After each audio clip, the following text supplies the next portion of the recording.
Magandang araw, Bayang Pilipinas.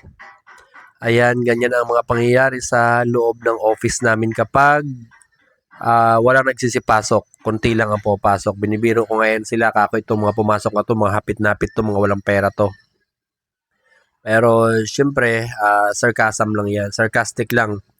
Yan talaga, mga masisigasig talagang empleyado yung mga pumapasok na yan.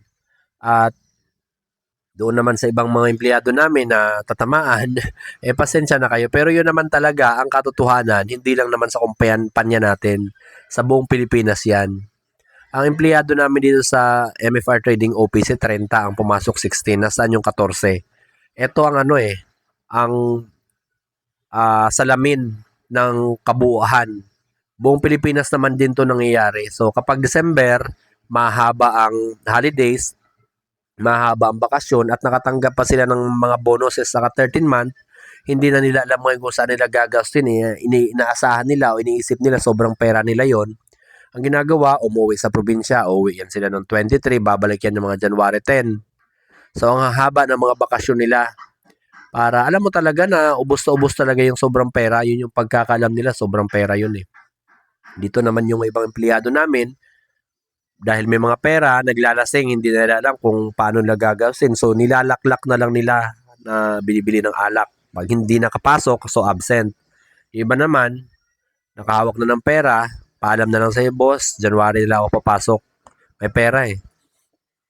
At yan ang ang katotohanan sa lahat ng mga empleyado sa buong Pilipinas. Kaya bumabagsak ang ekonomiya natin dahil napakahaba ng mga holidays natin. At saka yung mga empleyado na baby masyado ng gobyerno natin. Isipin ninyo ha, hindi ka papasok kapag sa manufacturer ka o sa lahat ng paggawaan na sakop ng Department of Labor. Bayad ka pa rin ng single pay. So anong gagawin ng kumpanya ngayon? Magsasara na lang si kumpanya. Dahil ganun din naman pag hindi pumasok empleyado, hindi niya na mapilit, babayaran pa rin. So, unfair doon sa sa sekta ng mga negosyante. At mas masaklapan yan yung mga manufacturer sa Pilipinas. Kaya napapansin niyo guys, walang gaanong manufacturer ang Pilipinas. Wala tayong pagawaan gaano. Ang meron sa atin, puro produktong China kasi mas pinapaboran ng gobyerno yung kumikita sila ng mas malaki din. Kaysa doon sa sariling gawa sana natin. Mas kumikita sila sa import So, pabor sa kanila yon sa gobyerno.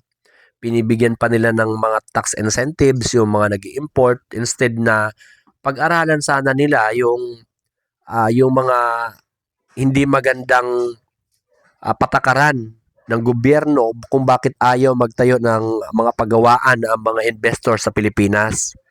Isa na kasi dyan, ang mga napakahahabang mga holidays, napakaraming holidays. At pabor pa sa gobyerno na may mga happenings na ganyan, piyesta nga lang, ipapasarado kalsada Saan ka ba nakita niyan? Mayor pa mismo mag-utos So, pangit ang patakaran ng gobyerno sa mga namumunan sa Pilipinas. Kaya kukunti ang investors natin sa manufacturer. At tuwang-tuwa tayo mag-import sa China. Alam naman natin na nag-rely lang din tayo doon sa ekonomiya ng China Pag bumagsak ekonomiya nila, bagsak ekonomiya natin. Pag tumaas produkto nila, mataas din bintahan natin. So, wala kasi tayong sariling produksyon. Yan ang hindi maganda sa gobyerno ng Pilipinas. Mas ngayon, alam naman natin, December, kumikita talaga ang selling, ang pagbebenta. Dahil lahat ng produkto import So, walang manufacturer Sarado naman ngayon ang manufacturer kung meron man. Dahil pabor sa mga empleyado ito lahat na hindi niisip ng gobyerno ng impact nito sa buong ekonomiya ng Pilipinas. Dahil sa walang pumapasok, walang produksyon, hinto. Pero wala kasi nagiging problema dahil kahit tuminto ang manufacturer sa Pilipinas, ang daming import. So, sobra-sobrang imported na hindi naman natin kontrolado dahil pag oras na gumalaw ang presyo niyan, gagalaw ang presyo sa market sa merkado ng Pilipinas. At sana naman yan pag-isipan din ng gobyerno yan kasi para rin sa ekonomiya ng buong Pilipinas sana yan. Ayun lang guys. Magandang araw, Bayang Pilipinas.